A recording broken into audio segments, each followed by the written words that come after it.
Greetings and salutations, Titanium Tim 18 here in beautiful DeLeon Springs, Florida. And I've got an update for my Hobie Mirage right there behind me. As you can see it, you see it there? See if I can ease it down a little bit. See it there? I've made some modifications now. I know you guys checked out my video about putting the H-rails on there. Here are the H-rails here.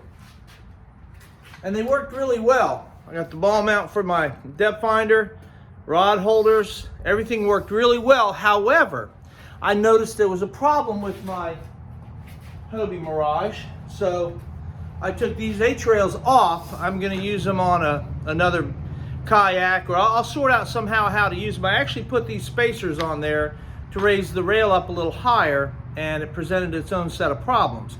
But let me put these over the side and I'll show you what happened with my Hobie Mirage and why these H-rails are not such a good idea. I made a mistake, and well, it was a costly, well, it wasn't costly, I mean they weren't that much, but still, you know, I don't want to damage the Mirage. So hang on, let me put these up and I'll take you on a tour. Okay, now I put them up, so now I'm gonna take you off the tripod and walk you around this thing so we can see. So hang on, I'll be right back.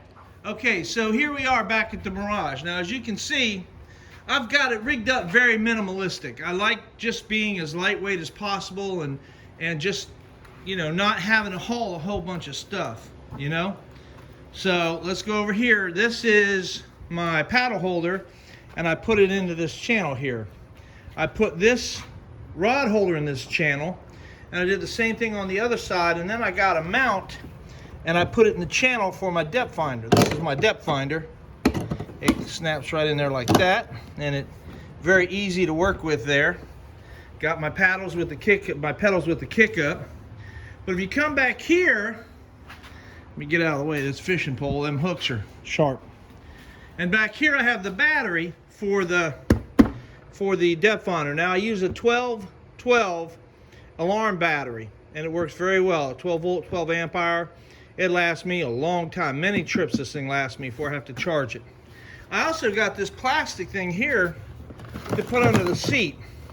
Holds my rubber worms. I have one box more worms and stuff. I got a few things.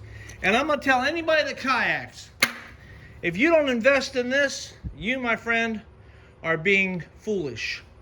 I lost one phone. My daughter lost a phone from tipping over, and I've never tipped over before. The one time my phone was loose, I tipped over. This is a phone case. It floats. These are like little air bladders. It floats, and what I do is I clip it in over here. I have this around my mount here, and I clip this to my phone, so even if it tips over, I don't lose the phone. I keep that in there. And if you don't invest in that, I think you're foolish. They're only $6 or $8 on Amazon. I have my fish grippers here, clipped to that, and I have them bungee to the handle so I don't lose them. Now here's the problem. This is the back mount for the H-rail. You see how this is discolored? This thing was starting to pull out, okay? Now I made every attempt not to grab that H-rail when I was lifting this thing, but obviously I did at some point in time. So here's the problem. I didn't want this to pull out and create damage to the kayak. Now we come over here on this side. This one's not as bad, but it still started to pull out like right there a little bit, damaged a little bit, so I didn't want that to happen. So I modified how I do this. So now, like I said, I have the rod holders on either side into this channel. My cup holder goes on that side of the seat here. My rudder goes here. I don't have it on here right now. It's over in my box over there. And if I'm going long distance, I'll put my box back here. That box I have, the H crate, I'll put that back here, and I can put 4 more poles in if I want to. But I usually only take 2 or 3 fishing poles when I go in this kayak. And that's why I've done that. Now let's walk over here and I'll show you real quick what I did with the... I know a lot of people see that tape along the bottom. And you see the tape right here. This is that heavy, extra heavy duty thick tape. I don't know if it was Gorilla tape or if it's flex tape. But I think it's flex tape. I put that tape on there, and a lot of people were saying, Oh, well, it doesn't really protect it. It does me enough because I don't have to go to oyster beds. I do fresh water, mostly dirt, a little bit of rocks, but not too bad. So it works pretty good. So I just want to give you a brief overview of how I've changed my setup. As you can see, it works pretty well. This thing is fast.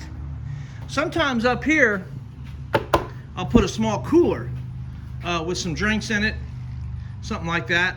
But like I said, the cup holder goes on that side, the rudder goes on that side, and it seems to work pretty well without the H-rails. So for now, I'm going to leave the H-rails off and we'll see how it works.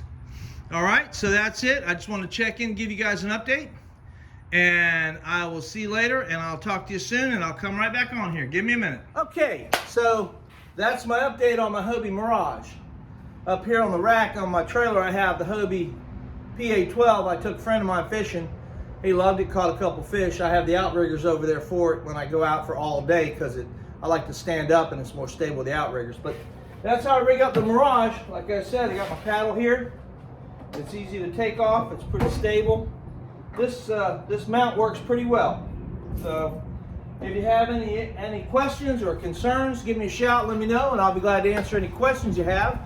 And like I said, that H-rail, I don't know what I'm going to do with it yet. I'm not going to get rid of it.